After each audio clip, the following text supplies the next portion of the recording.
اسی طرح فرشتے بہت خوبصورت ہوتے ہیں، یہ بہت خوبصورت ہوتے ہیں. جیسے کہ میں نے کہا آپ صلی اللہ علیہ وسلم جبرائیل علیہ السلام کو دیکھا 600 پر تھے اور پروں میں سے ہیرے اور موتی ان کے جھڑ رہے تھے. یہ بہت خوبصورت ہوتے ہیں. اس کی دلیل یہ بھی ہے کہ یوسف علیہ السلام کا واقعہ یاد کیجئے. جب اس عزیز مصر کی بیوی پر لوگوں نے کہا کہ کیسی عورت ہے، اپنے غلام پہ بری نظر ڈالی، تو اس نے یوسف علیہ السلام کو بلایا، ساری دوسری عورتوں کو بٹھا دیا ہاتھ میں چھری دے کر، اور یوسف علیہ السلام سے کہا یوسف گزر جاؤ. یوسف علیہ السلام جب گزرے تو ان عورتوں نے جو سبزیاں کاٹ رہی تھی کیا کہا؟ اللہ نے اس بات کو قرآن میں دہرایا اور اللہ فرماتا ہے وَقُلْنَا حَاشَا لِلَّهِ مَا هَذَا بَشَرًا إِنْ هَذَا إِلَّا مَلَكٌ كَرِيمٌ. تو اللہ رب العزت فرماتا ہے ان عورتوں نے جب یوسف علیہ السلام کو دیکھا تو کہا کہ یہ تو کوئی انسان نہیں ہو سکتے، یہ تو جو ہے کوئی بزرگوار فرشتہ ہے. تو اس قول سے پتہ چلتا ہے کہ فرشتے خوبصورت ہوتے ہیں. اسی لیے جب یوسف علیہ السلام کو ان عورتوں نے دیکھا تو کہا یہ تو کوئی فرشتہ ہے، بزرگوار فرشتہ. تو اس سے پتہ چلا وہ بہت خوبصورت ہوتے ہیں، یاد رکھیے. اسی طرح جو ہے یہ کھاتے اور پیتے نہیں ہیں، جس کے تعلق سے اگر واقعہ پڑھنا ہے تو جو ابراہیم علیہ السلام کے پاس فرشتے آئے تھے ان کو خوشخبری دینے اسحاق علیہ السلام کی اور یہ بتانے کہ قوم لوط کے ساتھ کیا ہونے والا ہے. ان فرشتوں کا واقعہ سورہ زاریہ سورہ نمبر 51 آیت نمبر 24 سے لے کر 28 میں اللہ نے بیان کیا، جس میں جب ابراہیم علیہ السلام نے ان کو ایک بچڑا پیش کیا ذبح کر کے تو انہوں نے اس سے انکار کر دیا کھانے سے.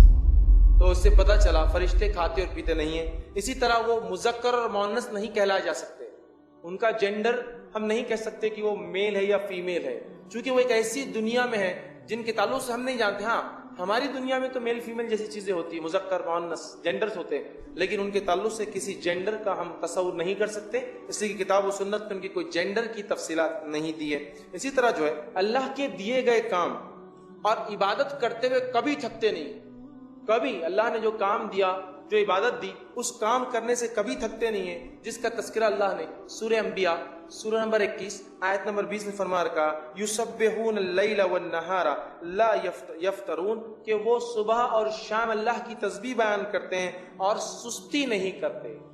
تو گویا اللہ نے اگر کسی کو تسبیح دی تو وہ صبح اور شام تسبیح کرتے ہیں اور کبھی تسبیح کرنے میں نہ سستی کرتے ہیں اور نہ ہی تسبیح کرنے سے وہ کبھی تھکتے ہیں، یاد رکھیے. اسی طرح جو ہے اسرافیل علیہ السلام کے تعلق سے جو آتا ہے، جو کہ ایک فرشتے ہیں، حدیث میں آتا ہے اللہ کے رسول صلی اللہ علیہ وسلم فرماتے ہیں کہ اسرافیل علیہ السلام کو جب اللہ نے بنایا اور بنا کے ایک کام نہیں دیا کہ سور پھونکنا ہے، تو آپ وسلم فرماتے ہیں ان کا منہ سور کے قریب ہے. سور کو ایک بجنے والی چیز ہے جو سینگ کی طرح ہوتی، پیچھے چھوٹی آگے بڑی، اور جو ہے وہ منہ نزدیک ہے اور نظر اللہ رب العزت کے عرش کی طرف ہے کہ کب اللہ حکم دے دے اور مجھے پھونک مارنا پڑے. اور جب سے پیدا کیے گئے تب سے کھڑے ہیں، مطلب جب سے دنیا میں نہیں تب سے کھڑے لے کر قیامت تک کھڑے رہیں گے اور ایک بار بھی پلک نہیں ماریں گے، کیونکہ ہو سکتا ہے رب کا حکم آ جائے. کیسے کام کرتے اللہ کا کہ جب سے بنے کھڑے ہیں، سور کے قریب منہ ہے، اور جب سے بنے ہیں تو قیامت تک اللہ کے عرش کی طرف ٹیڑھی منڈی کر کے دیکھ رہے ہیں اور پلک بھی نہیں مارتے ایک بار. سبحان اللہ. تو اللہ نے جو کام دیا نہ کرتے ہوئے تھکتے ہیں، نہ کسی قسم کی نافرمانی کرتے ہیں. سجدوں میں ہیں تو سجدے میں ہیں، تسبیحات بیان کرو تسبیحات بیان کر رہے ہیں. اسی طرح جس کو جو کام دیا گیا ہے وہ اپنا اپوائنٹڈ کام کرتے ہیں. اب ان کی رہنے کی جگہ کہاں ہے؟ تو فرشتے آسمانوں میں رہتے، یاد رکھیے. اس لیے کہ جب بھی فرشتوں کا تذکرہ آتا ہے، اترنے کے لفظ قرآن میں آتے ہیں. فرشتہ اترا مطلب اوپر تھا، کبھی اوپر تھا مطلب آسمان میں. تو فرشتے آسمانوں میں رہتے ہیں. ان کی تعداد کتنی ہے ہم نہیں جانتے. صحیح بخاری کی روایت کے مطابق رسول اللہ صلی اللہ علیہ وسلم فرماتے ہیں آسمان میں ایک بیت المعمور، جیسا ہمارا کعبہ ہے دنیا میں، ویسے ہی 7ویں آسمان پر بیت المعمور نامی یہ گھر اللہ کا. فرشتے اس کا طواف کرتے ہیں اور طواف کرنے کے بعد چلے جاتے ہیں. آپ صلی اللہ علیہ وسلم فرماتے ہیں 70,000 فرشتے اس میں روز عبادت کرتے ہیں اور ان کا دوبارہ نمبر کبھی نہیں آئے گا. 70,000 فرشتے روز اس گھر میں طواف کرتے ہیں، عبادت کرتے ہیں، اور ایک دن کے بعد جب چلے جاتے 70,000 تو نیکسٹ ٹرن ان کا قیامت تک نہیں آنے والا ہے. یہ ان کی تعداد ہے. اسی طرح ایک روایت میں آپ فرماتے ہیں کہ روز قیامت جہنم میدان محشر میں کھینچ کر لائی جائیں گی، حشر کے میدان میں لائی جائیں گی، جس کے 70,000 سیکشنز ہوں گے، 70,000 حصوں میں تقسیم ہوں گی عذابات کے اعتبار سے.